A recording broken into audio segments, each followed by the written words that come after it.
E o que as pessoas comentavam na época? Comentavam um desmoronamento ou comentavam uma demolição?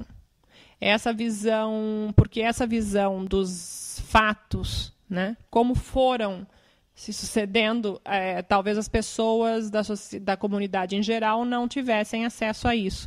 Então, como foi isso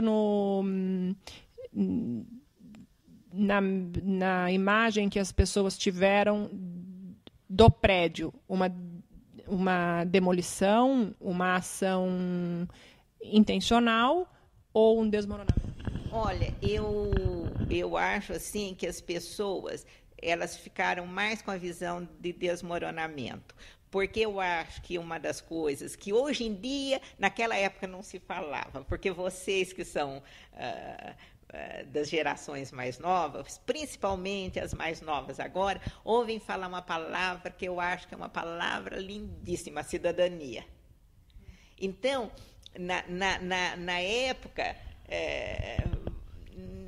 vamos dizer assim, essa luta pela cidadania que existe hoje não existia, porque, vamos dizer, como eu disse, a cidade tinha muito menos habitantes, tinha muito menos, todos tinham praticamente sua moradia, você não tinha, porque agora você tem, sem teto, sem terra, sem isso, sem aquilo, todo mundo lutando pelo que não tem. Naquela época não tinha essa necessidade disso, e você sabe que a necessidade ela é um grande motivador para a pessoa buscar as coisas. Né? Então, eu tenho a impressão que a visão e também a direção não tinha, por exemplo, assim, a gente estava vivendo num período de exceção, então você não tinha, assim, existia um jornal na cidade, então você não tinha, assim, praticamente como você divulgar e, por exemplo, tendo que batalhar para que não fechasse a escola, para que os alunos continuassem estudando, a direção, a sociedade mantenedora não tinha como fazer isso daí, fazer as outras coisas ao mesmo tempo, que foi uma luta muito grande, e uma pessoa também da cidade, que ele é uma pessoa, assim, que eu acho muito importante, que acompanhou tudo, ele foi o secretário da escola, que é o Leônidas Mafili Máximo, irmão de um senhor que foi do Luiz de Araújo, o Luiz Máximo, que foi deputado, tudo isso, o irmão dele, quer dizer, foi muito eficiente, trabalhou muito, era da sociedade mantenedora, mas nessa época ele teve todo o empenho para a escola, mas ele é uma pessoa assim, vamos dizer, quer dizer, o serviço de secretaria ficou muito mais difícil, quer dizer, é aquele que não apareceu e que trabalhou muito assim, mas que trabalhou muito, que vamos dizer, de uma maneira dinâmica, mas em silêncio. Então, eu acho que a visão das pessoas caiu, o Antônio Afonso, que caiu. Agora, o porquê caiu, por isso que você diz que você não encontra o porquê das coisas. O porquê, em resumo, foi isso aí que eu disse. Se você, por exemplo, eu tenho a impressão que até ex-professores, que não, eu acho que na época eles não estavam mais, eles também não tiveram, assim, a ideia de todo o acontecido.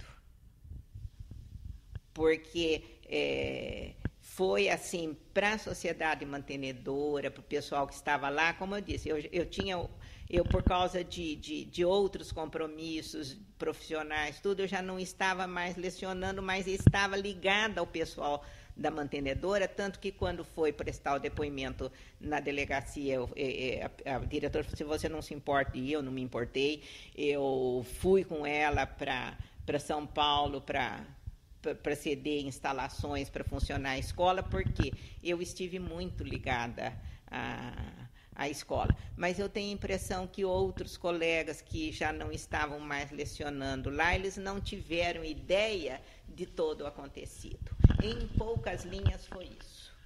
E com relação ao período, né, que a senhora narrou, o período difícil de repressão,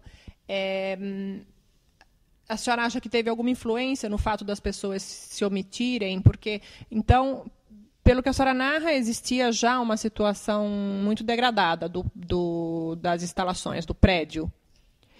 Era evidente que precisava de uma... Degradada dentro, assim, internamente, não. Foi quando começou a dar goteira, porque você sabe, a cidade, o madeiramento era antigo.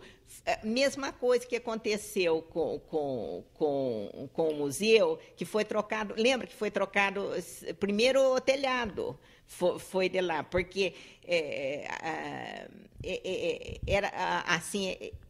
eram prédios antigos e que, por exemplo...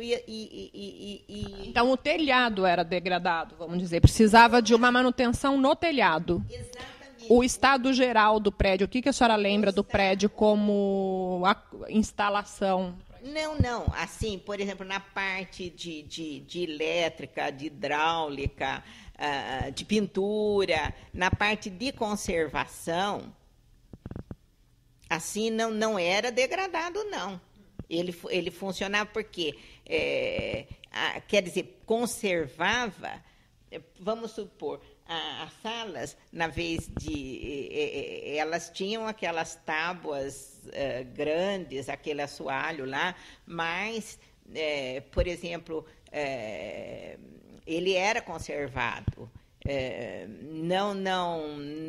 como, por exemplo, o prédio do museu, quando funcionava o Carlos Porto, inclusive teve um diretor que deu o nome até ao Colégio Objetivo, o Mar de Moraes, então ele era trazido, vamos dizer, porque não eram tantas salas assim, tantos alunos assim na ocasião, ele era bem conservado. O problema que aconteceu, e como aconteceu no próprio Museu de Antropologia, o problema inicial foi o telhado. Porque... E vocês falavam sobre isso, sobre a questão da necessidade de uma conservação do telhado, existia uma reivindicação, vamos dizer... Não. O telhado foi observado, o problema do telhado, quando começou a dar goteira, foi arrumar a goteira. Quem foi arrumar a goteira diz, não, precisa, não vai, porque também o trânsito, você sabe que o que acontece ali. O Adelmir, se você for entrevistar, faça uma pergunta para ele, o seguinte, ele tinha conseguido... acho que um estudo, não sei se é de CETESB, do que é, porque os carros, porque aquilo lá, quando foram construídos dois próprios, passava na cidade o quê? Carroça e carro de boi.